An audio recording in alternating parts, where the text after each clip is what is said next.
দর্শক সবাইকে ওয়েলকাম করছি extra mix presence Cricbuzz powered by minister Google TV সঙ্গে রয়েছে মৌসুমী মোর আমার সঙ্গে, যিনি এই মুহূর্তে রয়েছেন দর্শক অত্যন্ত গুণী অভিনয় শিল্পী, মঞ্চ, টেলিভিশন এবং চলচ্চিত্র তিন মাধ্যমেরই তুখোড় একজন অভিনেতা তিনি, এবং যিনি তার অভিনয় দক্ষতা দিয়ে পেয়েছেন জাতীয় চলচ্চিত্র পুরস্কার। এবং মঞ্চ বলতেই আমরা আসলে যেটাকে বুঝি যে কজন গুণী অভিনয় শিল্পীর কথা, এবং যদি একটা লম্বা লিস্ট করা হয় তাহলে সেই তালিকাতে তিনিও থাকবেন। এবং আজকে ক্রিকেট নিয়ে তিনি অনেক উচ্ছ্বসিত, এবং আমি শুনেছি আজকে যদি বাংলাদেশ টিম না জিততো তাহলে তিনি আসলে সেটে আসতেন না এবং আলটিমেটলি শিডিউলটা ফেসে যেত।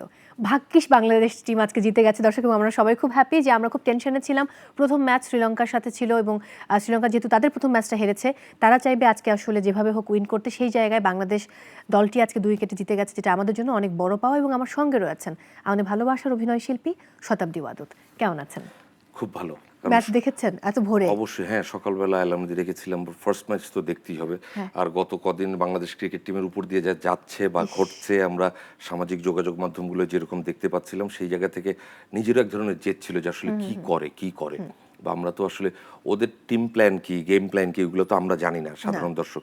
আমরা চাই খেলে জিততে, রিয়েলিটিটা অনেক সময় আমরা বুঝতে চাই না।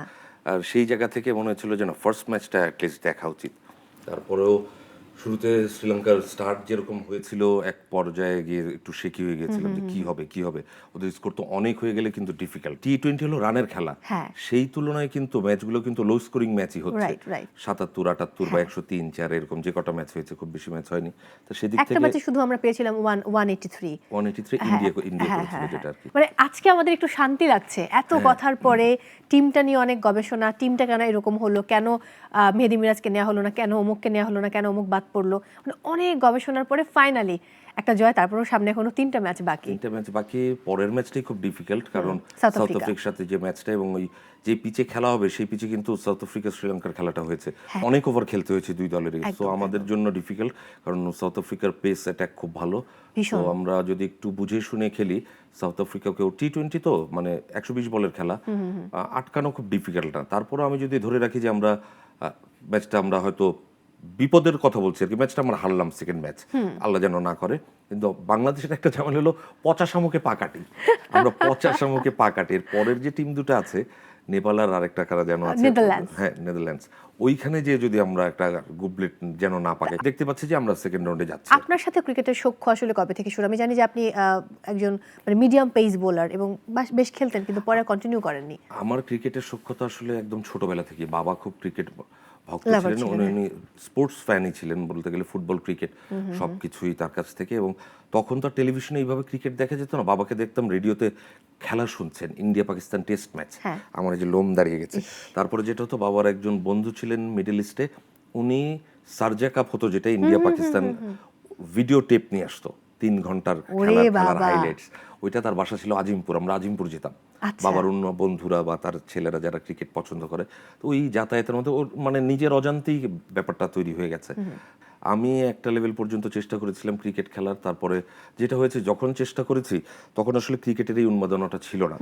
আর ক্রিকেট তখন অনেক এক্সপেন্সিভ খেলা ছিল, যে একটা মিডল ক্লাস ফ্যামিলির বড় ছেলের জন্য ওটা এফোর্ড করলে ছোট 2 ভাই কি করবে। সো আস্তে আস্তে ওইটাও একটা রিয়েলিটি। আর হাঁটুতে ব্যথা পেয়েছিলাম, বাম হাঁটুতে। তো তারপর দেখলাম যে না, ব্যাপারটা ডিফিকাল্ট হয়ে যাচ্ছে, আচ্ছা বাদ দাও। আপনার পছন্দের ক্রিকেটার কে? শেন ওয়ার্ন, ওকে, মানে চলে গেছেন ওয়ার্ল্ড ওয়াইড, তার প্রতি শ্রদ্ধা। আর যদি বাংলাদেশ টিমের মানে বাংলাদেশের কথা বলি, তাহলে বাংলাদেশ টিমের কথা বললে ম্যাশ, সাকিব আল হাসান। তো হলো মোস্তাফিজের খেলা কেমন লাগে? মোস্তাফিজের বোলিং? মোস্তাফিজ দুর্দান্ত। মোস্তাফিজ মাঝখানে একটু ব্যাট প্যাচ যায় প্রতিটা প্লেয়ারের, বা আপনার আমার ক্যারিয়ার সব সময় একটা সময় তো এটা যাবেই, কিন্তু ও এবারের আইপিএলটাতে ও যে এক্সপিরিয়েন্সটা নিয়ে এসছে, এটা পুরো বাংলাদেশের জন্য একদম সোনায় সোহাগা একেবারেই।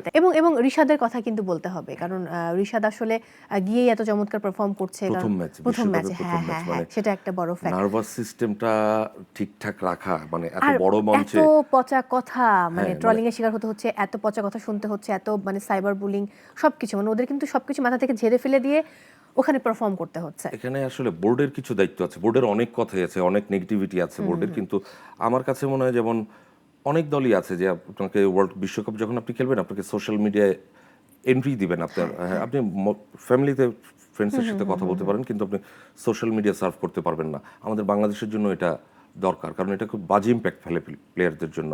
কারণ 4টা বছর অপেক্ষা করতে হয় একটা বিশ্বকাপের জন্য। বিশ্বকাপের আগে আমাদের ফর্ম খারাপ, জিম্বাবুয়ে একদম। বিশ্বকাপ খেলছেই না, তাদের সাথে প্র্যাকটিস ম্যাচ, এটা অবশ্যই বোর্ডের একটা ব্যর্থতা। হ্যাঁ, একটা বড় টিমের সাথে কেন তোমরা আয়োজন করতে পারো না? আমরা তো টেস্ট প্লেইং কান্ট্রি কবে থেকে। খুব আশার বাণী পাচ্ছি, একদিন পরেই কিন্তু আবার সাউথ আচ্ছা, আফ্রিকার ওর সাথে ম্যাচ। ক্ষেত্রে কিন্তু একটা ব্যাপার আছে, কি? বাংলাদেশেই প্রথম মানে স্পিন স্পেশালিস্ট হিসেবে ও টিমে চান্স পেয়েছে, এর আগে কিন্তু কেউ ছিল না। Okay. মানে একদম leg spinner Leg spinner. Specialist হিসেবে ওই টিমে চান্স পেয়েছে। That's আমার great, প্রথম হ্যাঁ। ম্যাচেই 3টা উইকেট বিশ্বকাপে, এটা দারুণ। দারুণ একটা ব্যাপার। সর্বশেষ কবে একদম স্টেডিয়ামে বসে খেলা দেখা হয়েছে? কোভিডের পরপরই কাদের সাথে বাংলাদেশের সিরিজ ছিল, এটা মনে হয় নিউজিল্যান্ডের সাথে সিরিজটা দেখেছি আর কি। একটু একটু করে আপনি, আপনার এবং স্নাতাপুর একমাত্র সন্তান, তারা বড় হচ্ছে, তারা বলে ফেলেছি। আচ্ছা, তারা কবে হবে আমি জানি না, সরি। বাট সে কি ক্রিকেট খেলা পছন্দ করে বা খেলাধুলা করে? ও খেলাধুলা একটু অলস প্রকৃতির, ওর বাবার মতো, আচ্ছা। মানে কিন্তু বাবার চেয়েও বেশি। ও পছন্দ করে, খেলা পছন্দ করে, আমার সাথে বসে খেলা দেখে, কিন্তু খেলতে আগ্রহী না। কিন্তু ওদের স্কুল থেকে এখন একটা ক্যাম্পের ব্যবস্থা করেছে ক্রিকেটের। ও সানডেল স্কুলে পড়ে, সেখানে ও এখন নিয়মিত দেখি যে যাচ্ছে ব্যাট বল নিয়ে, ভোর 7টায় রেডি হয়ে ট্রাউজার পরে, যাকে জার্সি কিনে দেওয়া হয়েছে ওগুলো পরে সে খুব বাবু সেজে যাচ্ছে আর কি। আমি শুধু সাজগোজ করলে হবে না, মাঠে কিন্তু বার্ন হতে হবে, তোমাকে বার্ন হতে কিন্তু সে হবে। তো অনেক এত সুন্দর কিউট বাবু, মানে বার্ন হলেও মনে হবে যে না, আরে এত আদুরে বাচ্চা বার্ন হয়ে আমি গেল। বলছি তোকে শুকাতে হবে, মানে একদম চিকটা পাতলা হয়ে যাবে, তুই এরকম নাদুস টুদুস হবে না। হ্যাঁ, ও তারপরে সে কি ওটাতে রাজি যে সে আসলে খেলে নিজেকে শুকনা বানাবে? রাজি, সে এখন গত কয়েকদিন একদম 7টার সময় দেখি যে রেডিও চলে যাচ্ছে, বাবা ওয়ার্ম আপ সেশন হবে, তারপরে এরকম প্র্যাকটিস আছে, এর বেশি পানি খাওয়া যাবে না, টিচার বলে দিয়েছে, গেমস টিচার, এটা করা যাবে না, ওটা করা যাবে না, মা বেশি পানি দিও না, দরকার নেই, এই না সেই না, সে দেখি যে গাইড করছে আমাদের। আমি এবার একটু র্যাপিড ফায়ার প্রশ্নে যাব। যদি ফার্স্টে বলি যে সবচেয়ে মানে ক্রিকেট কিট আনতে ভুলে যায় এমন কোন ক্রিকেটার? সৌম্য সরকার? না, গ্লেন ম্যাক্সওয়েল। Glenn Maxwell? আচ্ছা, ওরে বাবারে। আচ্ছা, যদি ধরেন যে ক্রিকেট নিয়ে আমরা একটা মানে ডিফারেন্ট জনরার মুভি করলাম, তো সেই জায়গায় সেখানে আসলে কি কি প্রাধান্য পাবে? যেমন আমরা বলি যে action, thriller, or comedy, or love, romantic. Comedy. হ্যাঁ, বিহাইন্ড দ্য সিনে এত মজার মজার কাহিনী আছে, হ্যাঁ। তো ওই জিনিসগুলো যদি কোনোভাবে করা যায়, দেখানো যেতে পারে দর্শকদের। ওকে। আপনার কাছে কি মনে হয় কোন ক্রিকেটার সবচেয়ে বেস্ট পলিটিশিয়ান হতে পারে? আমার কাছে তো মনে হয় রিকি পন্টিং। ক্রিকেট খেলার সময় সবচেয়ে এম্বারাসিং সিচুয়েশন কখন হয়? আমি ব্যাটিং করছি দীর্ঘ সময় ধরে, তখন আমার হঠাৎ যদি প্রকৃতির ডাকে সাড়া দিতে যেতে হয়, ছোটটা না বড়টা, ওটা কিন্তু খুব এমব্রেসিং, মানে আপনার অনেক সময় থাকতে হবে। ছোটটা হলে ছোটটার জন্য হয়তো একটা ব্রেক নিয়ে যায়, প্লেয়াররা যায়, ওটা আমি হয়তো টেলিভিশনে দেখতে পাই না, মাঠে দেখা যায় যে ওর যাচ্ছে আসতেছে, কিন্তু বড়টার জন্য তো আপনার সময় দিতে হয় বেশি, এবং আপনার ব্যাটিং কিটস গার্ড গিয়ার সব লাগানো। বাংলাদেশের কোন ক্রিকেটার, কোন বোলার, আমি বিশেষ করে বলবো টি-20 ইন্টারন্যাশনাল ম্যাচে হ্যাট্রিক করেছেন? একজনই তো আছে, বলতে পারছি না। আলামিন হোসাইন। আজকে নিশ্চয়ই সোশ্যাল মিডিয়াতে দেখেছেন যে সৌম্য সরকারকে নিয়ে অনেক কিছু লেখা হচ্ছে, কারণ তিনি আজকেও 0 রানে আউট হয়েছেন। যদি আমি জানতে চাই যে সৌম্য সরকার এই পর্যন্ত ইন্টারন্যাশনাল ক্রিকেটে, টি-20 ক্রিকেটে কতবার 0 রানে আউট হয়েছেন? উনি আজকেরটা নিয়ে 13 বার। এক্স্যাক্টলি, উনি বিশ্ব রেকর্ড করেছেন আজকেরটা নিয়ে। আজকেরটা নিয়ে বিশ্ব রেকর্ড করেছে, এবং সামনের দিকে এই রেকর্ড উনি আরো বলবৎ রাখবেন যদি সুযোগ পায়। টেস্ট ক্রিকেটে 0 রানে আউট হয়েছেন এরকম, মানে প্রথম বলই আউট, এরকম দুজন প্লেয়ার রয়েছে। গোল্ডেন ডাক হয়েছে 4 বার। এক্স্যাক্টলি, হ্যাঁ। একজন হচ্ছে বাংলাদেশি প্লেয়ার, আরেকজন হচ্ছে খুব বিখ্যাত একজন প্লেয়ার, সুনীল গাভাস্কার। সো বাংলাদেশি প্লেয়ারের নাম কি সেটা আপনাকে বলতে হবে। বাংলাদেশের প্লেয়ারের নাম, অস্ট্রেলিয়া খুব দারুণ একটা ইনিংস খেলেছিল আমাদের, মানে এখন মনে হয় সিলেকশন কমিটিতে এক্স্যাক্টলি, আছে। এখন Hannan exactly Sarkar? You are right, তিনি এখন সিলেক্টর। এবারে টি-20 স্কোয়াডে সবচেয়ে কম বয়সী প্লেয়ার আসলে কে? মানে আমেরিকায় গেছে। হ্যাঁ, ছোট সাকিব, এক্স্যাক্টলি তামজিদ। এক্স্যাক্টলি, উত্তর সঠিক হয়েছে জুনিয়র সাকিব। বাংলাদেশের মানে হাইয়েস্ট স্কোর টি-20 ইন্টারন্যাশনালে কাদের বিরুদ্ধে, এবং সেটা কত? যতটুকু মনে পড়ে এটা শ্রীলঙ্কার বিরুদ্ধে 210-এর বেশি। 215। 215? উত্তর সঠিক আছে। ক্রিকেট নিয়ে কিন্তু আমাদের বাংলাদেশে সেই অর্থে কখনো সিনেমা হয়নি, ফুটবল নিয়ে হয়েছে।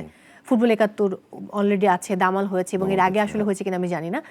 ক্রিকেট নিয়ে যদি সিনেমা করা হয়, তাহলে যদি আপনাকে আমি বলতে বলি, যেমন প্রাচ্যনাটের অসংখ্য ভালো ভালো অভিনয় শিল্পী রয়েছেন, তাহলে সেখানে প্লেয়ার হিসেবে কোন কোন নায়ক এবং কোন কোন অভিনয় শিল্পীকে আপনি দেখতে চান? প্রাচ্যনাট থেকে না, সারা বাংলাদেশ থেকে? সারা বাংলাদেশ থেকে আমি দেখতে চাই হচ্ছে আমাদের শ্যামল বাংলা, ইরফান সাজ্জাদ, আরফান নিশো, যারা খেলা পারে, মানে না পারলে তো হবে না। আরফান নিশো, আমি নিজেও হয়তো একটা করতে পারি ক্যারেক্টার। তারপরে আছে আমাদের শহীদুজ্জামান সেলিম,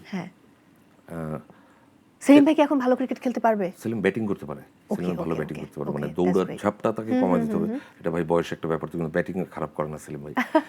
সেলিম ভাই আছেন। তাহলে হচ্ছে তিনি হয়ে যাবেন হচ্ছে আমাদের মহেন্দ্র সিং ধোনির মতো, মহেন্দ্র সিং ধোনির মতো, দাঁড়িয়ে একটা হ্যাঁ, করে বল দাঁড়িয়ে একটা মারবে, পেটাবেন আর তখন চার তখন ছক্কা মেরে চার একদম ছক্কা আমরা হাততালি দিব, আমরা হাততালি দিব, দৌড়াতে হবে আমরা না। দৌড়াতে হবে না। তো এরকম আছে, বেশ কিছু প্লেয়ার আছে এরকম যে আমরা Okay. ভালো টিমই বানাতে পারবো আমরা, মানে শুটিং করার জন্য বা মুভি বানানোর জন্য যেটা দরকার ওই পারপাসটা আমরা খুব আপনি কি ভালো মতো। সিসিএল খেলেছিলেন? না, আমি সিসিএল খেলতে যাইনি। সিসিএল নিয়ে কি মন্তব্য করবেন? সিসিএল নিয়ে মন্তব্য আসলে এটা কেন করেছে আয়োজকরা হয়তো পজিটিভ কোনো কারণেই করেছে, কিন্তু আমরা পুরো ব্যাপারটা প্রক্রিয়াটাই আর সুস্থ থাকে নাই, অসুস্থ দিকে রওনা দিয়েছে। আর যেটা হলো যে অনেকেই যারা খেলেছেন বা খেলে তাদেরকে জানানোই হয়নি। এখানে হয়তো ওই যে এটা সত্য। আপনার নেম ফেম বা যাদের হ্যাঁ, এখন হ্যাঁ, হ্যাঁ। আপনার সেল ভ্যালু বেশি তাদেরকেই হয়তো ডাকা হয়েছে, বা অনেকে আছে টিকটকার, কি কন্টেন্ট ক্রিয়েটার, নতুন শব্দ, তাদেরই ডাকা হয়েছে। এবং পরে যে মিসঅ্যাপগুলো ঘটেছে দেখবেন যে তারাই হাইলাইটেড, সারা বাংলাদেশ তাদের চেনে, তাদের কাজ দিয়ে চেনে না, ওই সিসিএল এর ওই 3 দিনের ঘটনা দিয়ে চেনে। একদম, একদম। সো ওটা আমার কাছে মনে হচ্ছে যে না, ব্যাপারটা অবশ্য ওয়েল অর্গানাইজড ওয়েতে হওয়া উচিত ছিল, যেটা মিসিং ছিল। এবং আরেকটা জিনিস খুব বিব্রত এবং বিরক্তকর লেগেছে আমার কাছে একজন শিল্পী হিসেবে, কারণ সব তো আমার কলিগরাই ওখানে খেলেছেন, যে যারা আম্পায়ার ছিলেন বা ওখানে মেন্টর হিসেবে 2-4 জন ছিলেন আমাদেরই বন্ধু বান্ধব, যেমন অপি ছিল সেখানে, তারপরে জসিম কমলা বলে একজন ছিল, আমরা সব ব্যাচমেট টিয়ারমেট একসাথে আমরা খেলেছি। তা ওদের কাছ থেকে শোনা যে এটা কি, তোরা একটা আউট হলে সবাই মাঠে ঢুকে যাচ্ছিস কেন রে ভাই, এটা তো বিব্রতকর। বা আম্পায়ারকে নিয়ে দেখানো হচ্ছে যে ভিডিও ফুটেজ, এই দেখেন এটা আউট হয়নি, মানে আউট হয়নি, এখানে আসলে দরকার নাই, এটা খুবই খুবই একটা ফানি দরকার নেই। একটা আমাদের গেম ছিল। অনেক বেশি ডিসিপ্লিন থাকা উচিত ছিল, যেটা আমরা থাকতে পারিনি। আমি হয়তো সমালোচনাই করছি, কিন্তু হ্যাঁ, আমরা ডিসিপ্লিন থাকতে পারিনি। এক্স্যাক্টলি, আমাদের কাছ থেকে দর্শক আরো ভালো কিছু, অনেক ভালো বেটার কিছু কিছু আশা deserve করতো। করে, হ্যাঁ। এবং দেখেন যে প্রত্যেকটা ম্যাচের শিডিউল করা ছিল এক এক রকম, যে 1 ঘন্টা হবে, 10 মিনিট, 10 ওভার করে খেলা, 1 ঘন্টা করে হবে। সেটার প্রথম 2টা ম্যাচ শেষ হতে লাগছে 4 ঘন্টা, তারপর রাত 11টা-12টা পর্যন্ত খেলা। হ্যাঁ। আমার তো হিউম্যান বডি, আমি শুটিং করতে পারি, কিন্তু আমার খেলতে গেলে আমি না। 7-8 ঘন্টা বসে আর দুটো কিন্তু পসিবল সিমিলার না, না, এটা দুটো একটা বড় একদম fact। আকাশ পাতাল পার্থক্য। আমরা এবার ভাইয়া একটু পর্দায় চোখ রাখবো, স্ক্রিনে একটা ছবি দেখতে পাচ্ছি, বলতে হবে যে তিনি আসলে কে, এবং তিনি একজন ওয়ার্ল্ড ক্লাস স্পিনার। মুরলীধরন নাকি? না, আরেকটু ট্রাই করেন, পেরে যাবেন। বুঝতে পারছি না। নামের শেষে খান আছে। রশিদ খান। এক্স্যাক্টলি, উত্তর সঠিক হয়েছে। ইয়া, ভয়ঙ্কর। রশিদ খান, এবং আসলেই তাদের 3জন, মানে রশিদ খান, মুজিবুর রহমান এবং হচ্ছে মোহাম্মদ নবী, এই 3জন মাথা নষ্ট। আজকে যা ম্যাচ খেলেছে, এবং একটা পর্যায়ে আমার দেখে মনে হলো নিউজিল্যান্ড এমনি ভদ্রলোক ভাই, ওরা ভদ্র জাতি, ওরা না কেমন আলু থালু পাগলই নিয়ে গেছে, শরীর টরীর ছেড়ে দিচ্ছে, এই ম্যাচকে বাঁচানোর কোনো চান্সেসই নাই। সো গেম লুজ করো। আজকের দিনে আরো দুটো ম্যাচ রয়েছে, 8:30টায় শুরু হবে নেদারল্যান্ডস এবং সাউথ আফ্রিকার ম্যাচ, এবং তারপর কিন্তু ইংল্যান্ড এবং অস্ট্রেলিয়ার ম্যাচ রয়েছে, High যেটা হচ্ছে voltage। ভীষণ হাই ভোল্টেজ ম্যাচ। সো আমরা একটু 8:30টার ম্যাচটা একটু দেখে নিব, গুগল আসলে কি বলছে। ইয়া, 10% সম্ভাবনা। আপনার কি আসলে এরকমটাই মনে হচ্ছে? হ্যাঁ, মানে বড় টিম তো অবশ্যই সাউথ আফ্রিকা, হ্যাঁ। মানে সেই দিকে। আর নেদারল্যান্ড যেহেতু ফার্স্ট ম্যাচটা হেরেছে, ওদের কিছু ভালো ভালো প্লেয়ার আছে। সাউথ আফ্রিকার কাছে নেদারল্যান্ডস আসলে কিছুই না, একদম শিশু, কিন্তু তারপরও 20 যদি ওভারের খেলা তো, ইউএস এর মতো যদি ঘুরে যায়, যদি কিছু হয়, একটা ক্যামিও ইনিংস কিন্তু ম্যাচের মোড় ঘুরিয়ে দিতে পারে, বা একটা ভালো ওভার, 2টো উইকেট, মেজর উইকেট চলে গেলে ম্যাচ চেঞ্জ হয়ে যেতে পারে। ম্যাচের পুরো So, আমার কাছে, সিনারিওটাই হ্যাঁ, আসলে change বদলে হয়ে যাবে। যেতে পারে। এবার পরের ম্যাচে যদি একটু যাই আমরা, ইংল্যান্ড এবং হচ্ছে একই সাথে অস্ট্রেলিয়া, ভীষণ হাই ভোল্টেজ ম্যাচ, এবং জানি না আসলে কি হবে। দেখতে পাচ্ছি 54% হচ্ছে অস্ট্রেলিয়া, এবং অন্যদিকে ইংল্যান্ডের রয়েছে 46% সম্ভাবনা। বাট আপনার কি তাই মনে হয়? যে আমার কাছে মনে হয় দুটো দলকে আমি আসলে 50-50 জায়গায় রাখবো। না, আমি এগিয়ে রাখতে চাই অস্ট্রেলিয়াকে, হ্যাঁ, কারণ ওদের এক্সপিরিয়েন্স আর বড় টুর্নামেন্টের বড় ম্যাচ খেলতে অস্ট্রেলিয়া কিন্তু একদম নো ডাউট আমরা দেখেছি ওয়ানডে ওয়ার্ল্ড কাপে কিভাবে তারা আসলে কামব্যাক হ্যাঁ, করেছে। কামব্যাক করেছে। এবং আমার কাছে আমি 70-30 রাখতে চাই অস্ট্রেলিয়ার। আমি অস্ট্রেলিয়ার ফ্যান, সেটার শুধু কারণ না। আর ইংল্যান্ড হয়েছে কি, যে প্রেসারে আছে, হ্যাঁ। প্রথম ম্যাচটা হারার পর ইংল্যান্ড প্রেসারে, ওরা আরো প্রেসারে পড়বে। এবং অস্ট্রেলিয়া চাইবে, কারণ তারা যদি এবার টি-20 ওয়ার্ল্ড কাপটা জিতে যায়, তাহলে তাদের একটা বিশ্ব রেকর্ড হয়ে যাবে, মানে ওয়ানডে, টেস্ট এবং টি-20, মানে পরপর একসাথে প্যাকেজটা হবে। এটা একটা বড় ব্যাপার। So thank you so much ভাইয়া, আজকে সময় দেওয়ার জন্য। অনেক ভালো থাকুন। দর্শকদের উদ্দেশ্যে কিছু বলুন। দর্শকদের উদ্দেশ্যে বলা হলো একটাই, যে আমরা তো আমাদের দেশকে ভালোবাসি, বাংলাদেশের ক্রিকেটকে ভালোবাসি, খারাপ সময়ও পাশে থাকবো, ভালো সময় তো পাশে আমরা আছি। আর সামাজিক যোগাযোগ মাধ্যমগুলো হয় না, এইভাবে আমরা ট্রল না করি, কারণ তাতে খেলোয়াড়দেরও ফ্রেন্ডস আছে তো তাদেরও না খারাপ লাগে, আপনারা আমাকে নিয়ে যখন করে আমাদের যেমন খারাপ লাগে তাদেরও খারাপ লাগে। সো ওই জায়গাটা থেকে বিরত থাকি। আর ভবিষ্যতে বাংলাদেশের ক্রিকেট নিশ্চয়ই অনেক দূরে এগোবে এবং সেটা আপনি আমি দেখে যেতে পারবো। ধন্যবাদ। ইনশাআল্লাহ, অনেক ভালো থাকুন। আমি বিদায় নিচ্ছি। দর্শক, বিদায় নিতে হচ্ছে আজকের মতো extra mix presence Cricbuzz powered by minister Google TV. সবাই অনেক ভালো থাকুন এবং চোখ রাখুন নাগরিক টেলিভিশনের পর্দায়।